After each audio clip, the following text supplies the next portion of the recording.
Hey everybody, welcome to a SUPboarder video. This video is going to be a little bit different from us because we're not just going to be talking about an inflatable or a hard composite paddleboard.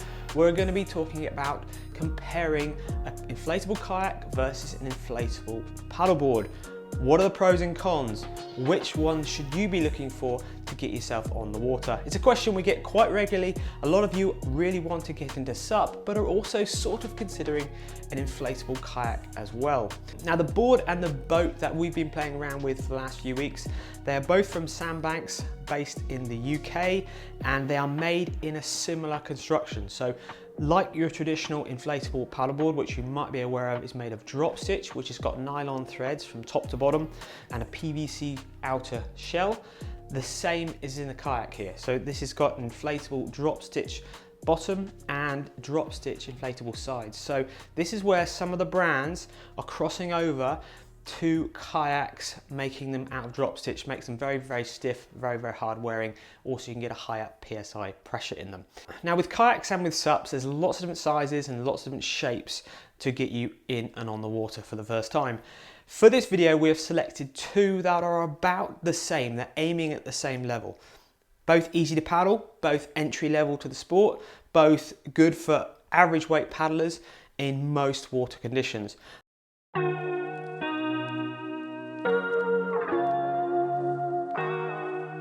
So the first thing we're going to look at is how easy are they to use as a beginner. If you put a complete beginner in either one of these boats or boards, the kayak is actually always the easier option. Because for a start, you're only using half of your body, you're sat down, that's a very easy thing to do. And the paddle strokes, you put one paddle in the water, you rotate it around, you put your other paddle in the water. Therefore, you can go in a straighter line much quicker than you would be doing if you got on a stand-up paddleboard for the first time. The stand-up paddleboard, you can start sitting down, you can go on your knees. It does require a little bit more balance, of course, because eventually you will be standing up, and the paddle stroke, you're going to be paddling on one side for a few strokes, and then you're going to be swapping your paddle over and then paddling on the other side. The stand-up paddleboard doesn't take much more time to get the hang of it, but it does require a little bit more balance and a little bit more patience compared to the kayak. And this is definitely where a lot of you who are really not very confident in the water will generally opt towards the kayak, because you want that security and knowing you can sit down, it's very easy to paddle. But I will say, don't be put off with the stand-up paddleboard. Just a little bit of time on the water, maybe even after 20 minutes, you'll be surprised how much more stable you'll feel and how easy these boards are to paddle. Now let's talk about what they like to use and move around on the water. Now you will find a big difference here between the kayak and a stand-up paddleboard. Stand-up paddleboard is a much more maneuverable craft. It's way easier to turn around, it's way quicker to turn around. Because you can stand up, you can move your body weight around on the board to help the turn, and also you can do nice big wide sweep strokes with your paddle, again because you're standing up. The kayak is a much longer, thinner boat. It takes a lot longer to turn around. You're going to be paddling on one side or paddling backwards to turn the kayak around much quicker. When you're paddling in those longer distances, straight lines, you're going to find the kayak is easier over a longer distance. You are going to go in that straighter line. The paddleboard does require you to swap sides with your paddle strokes, or requires you to get a bit more technique so you can paddle on one side but keep your board going in a straight line.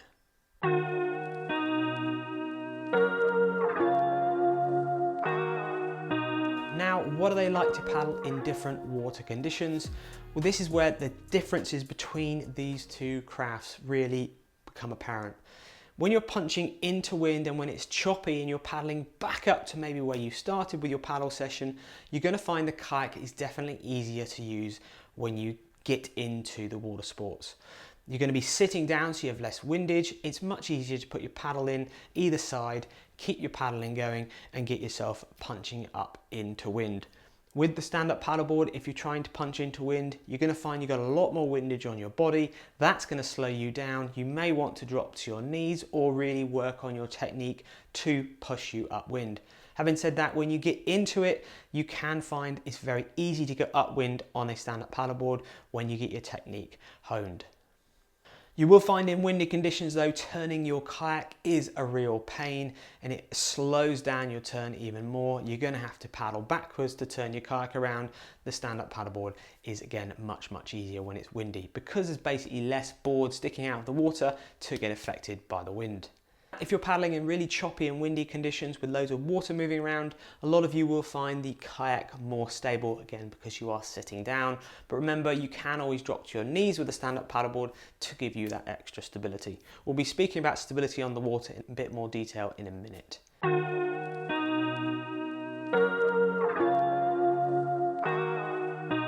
Now we look at which has the best multi-purpose use. Which one works for yoga, for fishing, for surfing, for taking the dog on the front, for maybe taking some family members out in the water. A lot of you are looking at getting a craft that does a lot of these things. For a start, you get more out of it, more value for money, and you might want to do a lot of different things on the water than just go paddling around the corner. Without a doubt, the stand-up paddleboard has taken the world by storm because of its great versatility. Whether you want to get into yoga, touring, which is adventuring around the corner, fishing, surfing, fitness, racing, you can do all of that on this one board. You can do a lot of stuff on the kayak as well. You could still get into fitness, you could still get into fishing, you could still maybe take a dog on the front, take your family members out as well, but it's not so versatile compared to a SUP. You couldn't do yoga on a kayak. For example, if you want to lean over the side and look at the fish with your snorkel and your mask on without getting wet, that's a lot harder to do on a kayak opposed to a stand-up paddleboard. So for multi-purpose use, the SUP is still the easiest craft for that.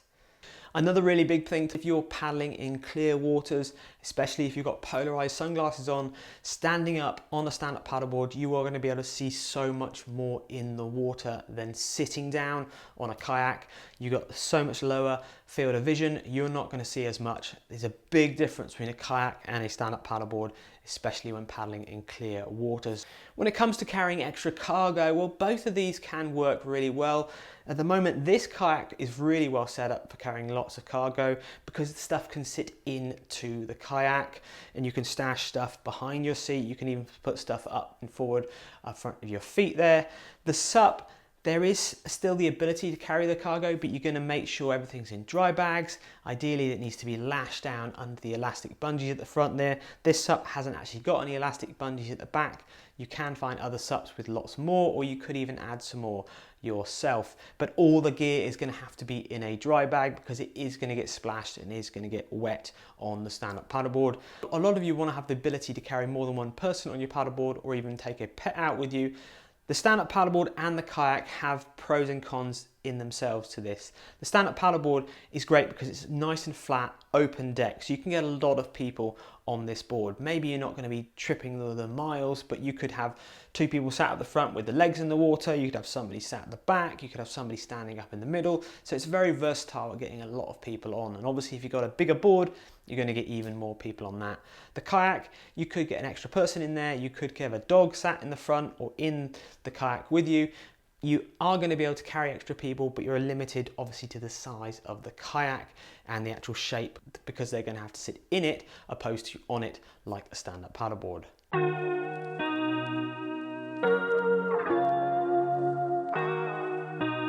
This nicely moves on to the stability on the water. Now there's a pretty big difference when it comes to stability on the water in general between kayaks and SUPs. A lot of this is due to the outline. A wider outline, a thicker tail, a paddleboard or a wider nose is going to give you more stability. A more pulled in nose like on this kayak here, a more pulled in tail, the back of the boat here is going to make the boat rock around a little bit more. It's going to be faster to paddle this, but it's not going to be as stable. This kayak here has a fairly stable feel when you're sat in the middle, but as soon as you rock over from on the side, it feels a little bit more unstable compared to this SUP. Again, this really comes down to the outline shape and the size of your kayak and your SUP.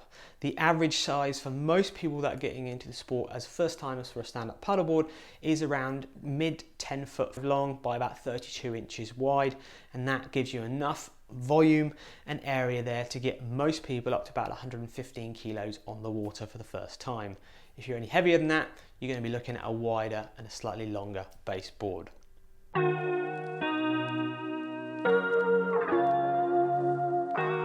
But if you do fall in, which one is the easiest to get back on? Now, this is a really important subject, and it's probably something that a lot of you haven't thought about. But actually getting back in a kayak is a lot harder than getting back on top of a stand-up paddleboard.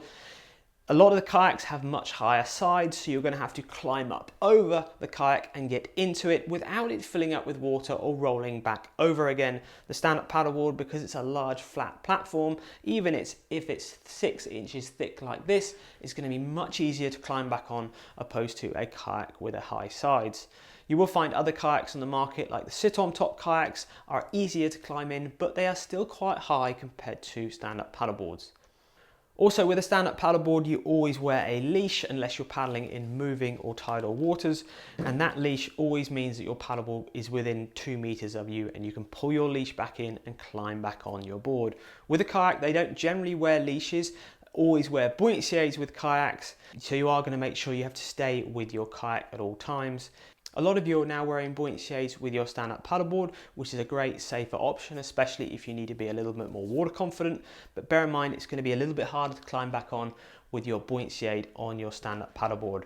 And it's much harder to climb back on with your buoyancy aid with your kayak, but you must wear a buoyancy aid with your kayak because you are not attached to your board. So if you do become detached from your board, you have no flotation at all, and that's where these have a leash and you stay attached to your board at all times. So really remember that if you maybe got some injuries or you're weak on your upper body or you've got a large chest, you find it hard to climb over things, you're going to find it harder to climb on a kayak than you are a stand-up paddleboard. A lot of people don't realize that until they fall off for the first time and then they can't get back on. Moving on from that, what happens if your kayak or your stand-up paddleboard turns directly over and it's upside down? How easy is it to turn back up the other way? The stand-up paddleboard is much easier to turn over opposed to a kayak. There's a few ways you can do it. You can just lean right over and grab the opposite rail, pull the board back over, or you can come to the tail or the nose of the board and flip it around. The kayak is a bigger craft. It requires a lot more to pull it over, and because this one here has higher sides on the rails, it's harder to turn it over and get it over in the first place. And then when you do turn it over, you will find there's a small amount of water in it. A lot of kayaks like this one will have drainage holes, but if yours hasn't, you will have to take a baler or bail that water out somehow. With a stand-up paddleboard, you turn it over and it's ready to go.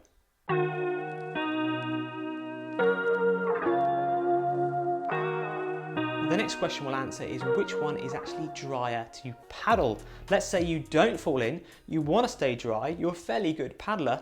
Which one are you going to stay the driest? That is definitely the stand-up paddleboard. You will get wet feet or ankles when you get onto the water, but if you don't fall in, apart from that, you will stay completely dry because you are paddling with the paddle up in the air and the paddle blade is down in the water the whole time.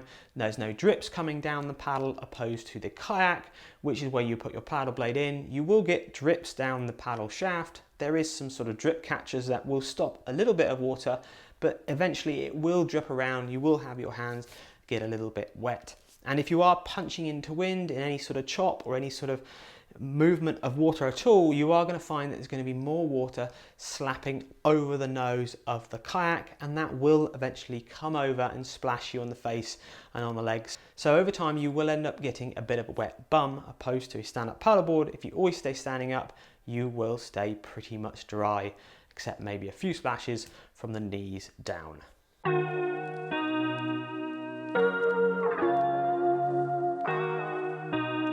Now let's talk about transport and storage. When you're moving this boat or this board around, which one is easiest? The stand-up paddleboard is definitely an easier thing to move around. It's lighter, there's less material in it, and also the handle's placed in the middle and you've got less stuff that's going to have to go under your arm.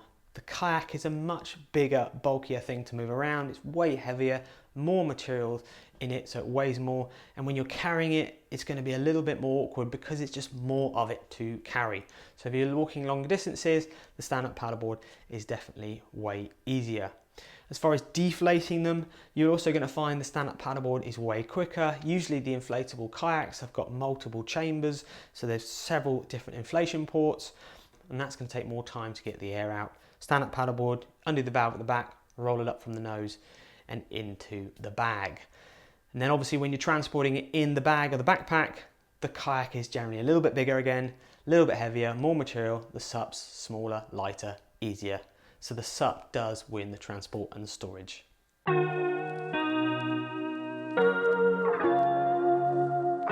let's talk about other things to consider.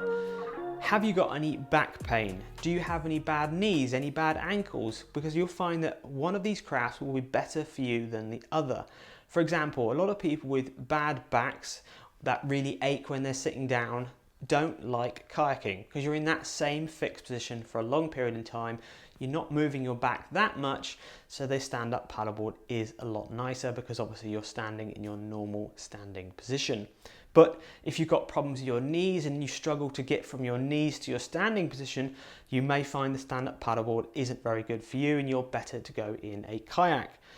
And if you have got any sort of injuries or things you think which could aggravate you after paddling for a while, it's really best to try and get a go on both of these to find out which one would best suit your injury. The costs of a stand-up paddleboard or an inflatable kayak. To give you an idea of these two price points, this Sandbanks Explorer single person kayak, it retails at $699 as a complete package, and this Sandbanks Ultimate 10.6 paddleboard retails at $549 as a complete package.